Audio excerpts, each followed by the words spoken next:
Hi guys, welcome back to the channel. Thank you for joining me. Thank you for your support. This is the second video today. I do apologise, but there has been a lot of things going on in the news, and two things in particular today which I want to talk about. The first one, of course, was the answer that Sir Stephen Timms gave about long-term illnesses, and that's in another video which should be before this one, hopefully. But this one is about Liz Kendall, and now she's obviously talking, she has been talking about the tariffs that Trump has put on many countries across the world, including the UK. And she was asked about how that would affect the country and how it would affect employment. Now, some of the headlines make it out, I think, seem worse than it is. So that's why I've decided to make this video, so that you could understand what some of these headlines are saying. So let's look at the article now, and I'll show you what I mean. So this is it. Benefits and back to work reforms more urgent due to Trump turmoil. Now, the economic fallout from Donald Trump's tariffs make work and welfare reforms even more urgent. This is what the Work and Pension Secretary Liz Kendall has said. She told the iPaper there was widespread concern about the economic impact of the trade levies announced by the President this week, or last week. She said the UK needs people to be in employment to succeed, and argued that a push to help people with health conditions into work was crucial to this. She has not ruled out further benefit cuts down the line if Rachel Reeves is forced to make more cuts, and she would not say whether the Chancellor had warned that the government department budgets could be squeezed further due to economic turbulence. However, Kendall reiterated a promise made by Sir Keir Starmer that the most vulnerable, sick and disabled people would be protected. She pointed to investment in employment services as being key to making welfare spending sustainable.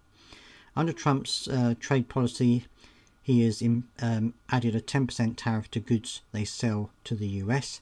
Everyone's concerned about what's happening in the global economy, and we are disappointed with the tariffs that have been set, Kendall said. We are working extremely hard to get a deal done that's good for Britain and in our national interests, and working closely with employers in the sectors that are affected. She would not be drawn on whether she was concerned the tariffs would hit British jobs, reducing employment opportunities for those who will have their benefit entitlements restricted. She vowed that her welfare and employment reforms would be taking place whatever the global financial situation, because too many people have been written off. Kendall added, "We have already seen many people crying out to work. We're seeing businesses desperate to recruit." I haven't seen desperate to recruit. I've seen businesses freezing their recruitment and actually shedding people because of the national insurance contributions. So we think they've got a real problem right now, and we're going to change that. Starmer and Chancellor Rachel Reeves are determined to do everything possible to get a good deal for Britain to work with businesses to make sure we support them through these difficult times, she said. She added, "My job as Work and Pension Secretary is to redouble my efforts to support people who can work to get back into work." She said, "Work makes a real difference to people's lives, and the truth is the country won't succeed unless we make sure people can use their talents and their experience and contribute to the economy.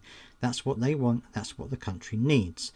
Now, she was talking from an employment service that's been given funding by the government to help disabled people back into work. That's in London. So they are, these things are starting up, these incentives and these charities being given money to help people who are disabled to get back into work. It looks as though they're going to redouble their efforts from what she's been saying. I don't think it means there's going to be any imminent changes to what they've already decided, but I think it means that they are certain that this is what they want to do. Now, obviously, this means that we're going to need to keep putting the pressure on the government to say that this is actually a really bad idea. Obviously, as I said before, if people want to work and they can work, then of course these schemes that are being set up would be good for them. But there are lots of people out there who can't, and they've said they're going to be protected, but it doesn't seem like that's necessarily going to be the case. But we'll have to wait and see what happens. But certainly this has given them an opportunity to double down on the fact that they want more people into work. So let me know what you think down in the comment section. I would love to hear your thoughts on this, as always. And as always, again, please do subscribe if you've got this far, and I'll see you in the next one.